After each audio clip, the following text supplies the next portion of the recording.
#90s web series release అయిన తర్వాత నేను కాంటాక్ట్ సంపాదించి ఆమెకు ఫోన్ చేశాను. అన్న సినిమా నాకు చాలా చాలా నచ్చింది అన్న వెబ్ సిరీస్. ఎందుకు నచ్చిందంటే ఆ చిన్నప్పుడు చేసిన క్యారెక్టర్ ఎవరైతుందో యాక్చువల్గా నేనే అన్నది నా చిన్నప్పుడు ఎగ్జాక్ట్లీ నాకు తమ్ముడు క్యారెక్టర్ నేనే అన్న. ఎగ్జాక్ట్లీ నాకు చదువు ఎక్కేది కాదు, మమ్మీ తిట్టేసేది పట్టుకొని బాబు నాకు రావట్లేదురా బాబు, అదే ఏ యాన్యువల్ డే ఫంక్షన్ లేదంటే ఏదో ఫంక్షన్ అంటే వీళ్ళు డ్యాన్స్ వేసేసేవాడిని. అంటే మా మమ్మీ వచ్చేది మాట, చదవమంటే చదవ కానీ ఎదవేసాలు మాత్రం రెడీగా వేస్తారు పనికి మన కొరగాని ఇది ఫుల్ తిట్టేసింది మమ్మీని ఫుల్గానే. సో ఆ సేమ్ క్యారెక్టర్ మాట నాది కూడా. నాకు ఇంకా వెబ్ సిరీస్ చూసిన తర్వాత నేను ఇంకా పిచ్చెక్కిపోయాను. నేను అమ్మ నేనే వెంటనే డైరెక్టర్ నెంబర్ సంపాదించి ఫోన్ చేశాను అయితే అసలుకి ఫోన్ చేసి బ్రో చాలా చాలా బాగుంది ఒక అరగంట సేపు మాట్లాడాను.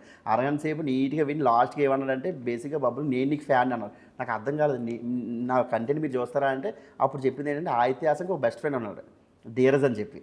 ఆ ధీరజ్ నా వీడియోస్ ఎక్కువ చూస్తుంటాడంట.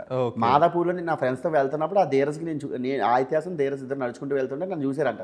చూసారంటే ధీరజ్ చెప్పాడు ఆయిత్యాసంకి, అరే ఆడు బబ్లు అని భలే చేస్తాడు కంటెంట్, బాగుంటుంది బాగా చేస్తారు కంటెంట్ అది అంటే. అప్పటి నుంచి ఆయిత్యాసం నా కంటెంట్ చూశాడు. చూసిన దగ్గర నుంచి అప్పటి నుంచి నాకు ఆయిత్యాసం బాగా క్లోజ్ అయిపోయాడు. హాయ్ గైస్, బబ్లు ఎవడు, అసలు బబ్లు చరిత్ర ఏంటి, ఈ మధ్య బబ్లు ఏం చేశాడు అని మీరు చూడాలనుకుంటే ఫిల్మీ ఫోకస్ ఒరిజినల్స్లో యూట్యూబ్ ఛానల్లో చూడండి. మొత్తం అంతా నీట్గా వ్యవహరించారు. ఓకేనా?